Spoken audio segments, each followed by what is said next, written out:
अध्यक्ष महोदय, खरं तर एकूण 359 हे कर्मचारी अधिकारी आहेत ज्यांची यादी आहे की बोगस प्रमाणपत्र मिळवायचे।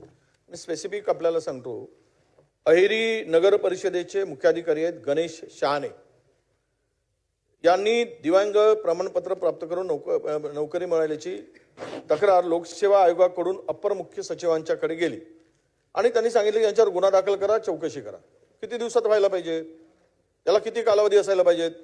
जर अप्पर मुख्य सचिव आणि जेडी कडून पत्र आल्यानंतर सुद्धा जर कारवाई होत नसेल तर तुमच्या कारवाईला काय अर्थ आहे अध्यक्ष महोदय? म्हणून हे बघा अध्यक्ष महोदय, आता यांनी 24/10 पुन्हा दुसरं पत्र दिलं आणि तहसीलदारांनी नायब तहसीलदारांनी जिल्हा सहाय्यक आयुक्ताला पत्र देऊन याच्यावर फसवणुकीचा गुन्हा दाखल करा म्हणून सांगितलं। कुठला राजकीय दबाव येतो एका अधिकाऱ्यावर कारवाई करायसाठी? आणि तो बोगस प्रमाणपत्र।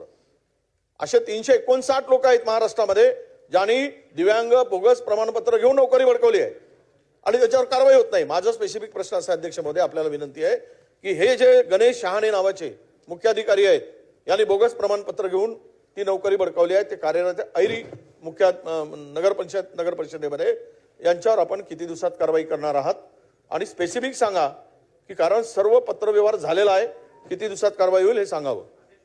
अध्यक्ष महोदय, सन्माननीय सदस्य वरंटीवार साहेबांनी जो प्रश्न विचारला त्याच्यात मी आपल्याला अगोदर त्याचं उत्तर दिलं आहे की आम्ही जे यादी आमच्याकडे बोगस याची आली आहे त्याची आम्ही ऑलरेडी संबंधित ज्या विभाग, महसूल असेल, सार्वजनिक बांधकाम असेल किंवा कुठल्या त्या विभागाला आम्ही त्याची यादी आमच्याकडे आलेली पाठवली आहे आणि त्यांना UDID तपासणी करून 3 महिन्याच्या आत त्याच्यात कारवाई झाली पाहिजे असं आम्ही ऑलरेडी स्पेसिफिक पत्र दिलेलं आहे सगळ्या डिपार्टमेंटला, GADच्या माध्यमातून पण दिलेलं आहे। त्याच्यामुळे नक्कीच 3 महिन्याच्या आत सगळ्यांवर कारवाई होईल।